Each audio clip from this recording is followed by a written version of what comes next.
Today we are talking about the revolution of 1857, 1857 की क्रांति। ठीक है, that is the very important topic of BPSC. Now we are talking about the BPSC 3.0।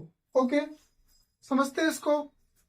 सबसे पहले बात करते हैं 1856 की। इस समय अंग्रेजी शासन में जो सैनिक थे उनके पास एक बंदूक हुआ करती थी ब्राउन बेस करके। फिर अंग्रेजों ने उसकी जगह पे एक नई बंदूक दी उनको, एनफील्ड राइफल। ये कैसी बंदूक थी? इस बंदूक में जो कारतूस लगता था उसको यूज करने से पहले मुंह से काटना पड़ता था। फिर मुंह से काटने के बाद वो लोड होता था, उसके बाद फायर करते थे। ठीक है, उस कारतूस में गाय और सुअर की चर्बी लगी रहती थी। तो क्या हुआ, इसको यूज करने से जो अंग्रेजी सेना में भारतीय सैनिक थे उनकी धार्मिक भावनाएं आहत हुई। उसके चलते मंगल पांडे ने 29 मार्च 1857 को इसको यूज करने से मना कर दिया।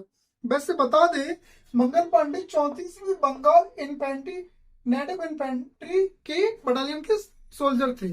ठीक है, तो इससे मंगल पांडे की भावनाएं आहत हुई और उन्होंने मना कर दिया। और 29 मार्च 1857 को उनको अंग्रेजी शासन ने गिरफ्तार कर लिया।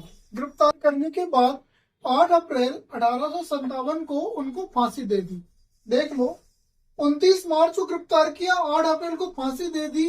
ज्यादा समय नहीं रहा इसमें, ना कोर्ट ना कचहरी ना कुछ, सीधी फांसी दे दी। ज्यादा 10 दिन में, 10 दिन से भी कम समय लगा इसके बीच में। ठीक है, आगे बात करते हैं। तो इसको देखते हुए और भी जो भारतीय सैनिक थे उनकी धार्मिक भावनाएं तो वैसे ही आहत थी कारतूस को लेकर, और मंगल पांडे की जैसी हत्या हुई तो वो और भड़क गए। इसके चलते अगली स्टेप उन्होंने क्या लिया, ये बात है 10 मई 1857 की। मेरठ की छावनी में टॉन्टी नेटिव इन्फेंट्री करके एक बटालियन है, उसने विद्रोह कर दिया। और सबसे पहले विद्रोह वहां से स्टार्ट हुआ और विद्रोह धीरे धीरे धीरे धीरे पूरे नॉर्थ रीजन में, भारत के नॉर्थ रीजन में फैल गया और बहुत विशाल हो गया। महाराणा लक्ष्मीबाई, तात्या टोपे, धीरे धीरे बड़े बड़े क्रांतिकारी से जुड़ते गए और बहुत बड़े एरिया में ये विद्रोह फैल गया।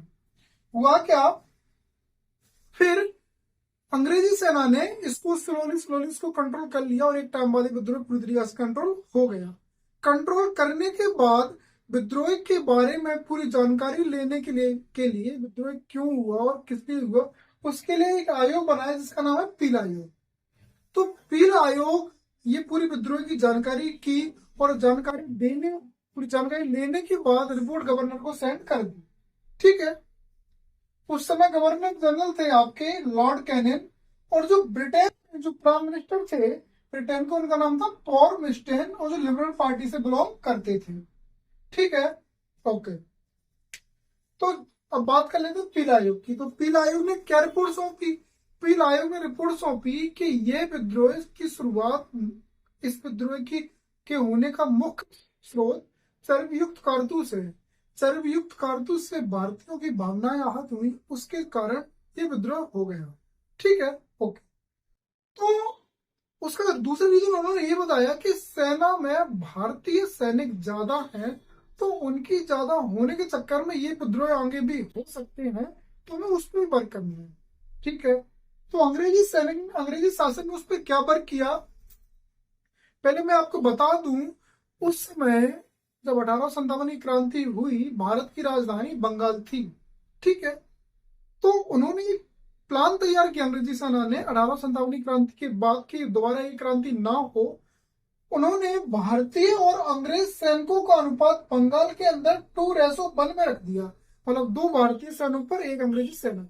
ठीक है, और अदर स्टेट है जो मुंबई है, मद्रास है, और भी स्टेट है, उनमें 5:2 रख दिया, मतलब 5 भारतीय सैनिकों पर 2 अंग्रेजी सैनिक, कि ताकि ये विद्रोह आगे ना बढ़ सके, बिकॉज इनकी संख्या थोड़ी कम रहेगी। इतनी कम तो नहीं कर पाएंगे, लेकिन जितनी कम रहेगी इससे विद्रोह भड़कने के चांसेस कम रहेंगे। ठीक है, आगे आते हैं। हुआ क्या, विद्रोह जब खत्म हुआ तो विद्रोह को दबाने के लिए जिन जिन लोगों ने उनका साथ दिया अंग्रेजों ने, उन लोगों को अंग्रेजों ने लड़ाकू जातियां घोषित कर दिया। किन किन लोगों ने साथ दिया? सिख, गोरखा, सिख और पठान रेजिमेंट, इन लोगों ने अंग्रेजी विद्रोह को दबाने के लिए अंग्रेजों का साथ दिया। तो आफ्टर द क्रांति, इन लोग अंग्रेजों ने इन लोगों को लड़ाकू जातियां घोषित कर दिया कि यही ब्रेव और बहादुर जातियां हैं पूरे भारत में, और कोई जातियां बहादुर है ही नहीं। ठीक है, थोड़ा और बात करते हैं इसके बारे में, कुछ बातें और समझते हैं। ठीक है, that is a more important. ये चीजें एग्जाम में अक्सर आती रही हैं कि किस एरिया से किन लोगों ने आंदोलन का संचालन किया और उस आंदोलन को दबाने के लिए कौन से अंग्रेज सैनिकों को लगाया गया। ठीक है, हम बात करेंगे दिल्ली की, तो दिल्ली में आंदोलन का संचालन बहादुर शाह जफर वहां के जो राजा थे वो कर रहे थे उस समय। ठीक है, इसको दबाने के लिए अंग्रेजी सैनिक नियुक्त किए गए निकोलस और हडसन, दो अंग्रेजी कमांडो थे जो इसको दबाने के लिए नियुक्त किए गए थे। बात करते हैं आगे, झांसी रीजन, झांसी एरिया में रानी लक्ष्मीबाई आंदोलन का संचालन कर रही थी और हीरोज उनको दबाने के लिए नियुक्त किए गए थे। महारानी लक्ष्मीबाई के बारे में हीरोज ने एक बात कही है कि पूरे क्रांतिकारी आंदोलन में बस एक ही मर्द था जो महान था, जो वीर था। वो महारानी लक्ष्मीबाई के बारे में हीरोज ने बात की जो इस महारानी लक्ष्मीबाई की आंदोलन को दबाने के लिए नियुक्त किए गए थे। और मैं एक बात और बता दूं, जीवन सिर्फ बहादुर लोगों के लिए है। बहादुर लोग ही जीवन का असली आनंद ले सकते हैं और बुज़दिल और काबिलों के लिए जीवन है नहीं। ठीक है, भगवत गीता में एक बात लिखी हुई है, वीर भोग के वसुंधरा, मतलब धरती का सुख वही लोग ले सकते हैं जो वीर हैं।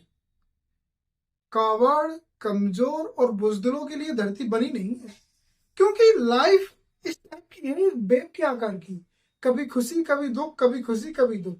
जो बुज़दिल होंगे वो दुख में रोते रहेंगे और खुशी में उछलते रहेंगे, ना वो दुख को निकाल पाएंगे ना वो खुशी को सही तरीके से जी पाएंगे।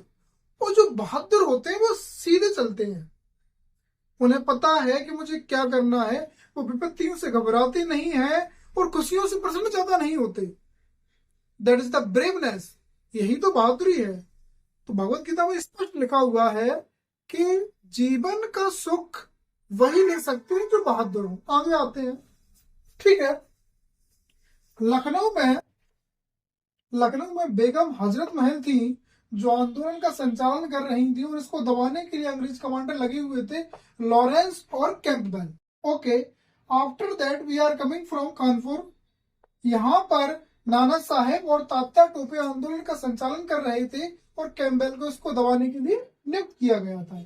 इलाहाबाद पे आते हैं। इलाहाबाद में लियाकत अली हैं जो आंदोलन का संचालन कर रहे थे और कर्नल नील इसको दबाने के लिए नियुक्त किए गए थे। That is a more important thing, because ये बात अक्सर पूछी गई है एग्जामों में, बीपीएससी में तो कई बार पूछी गई।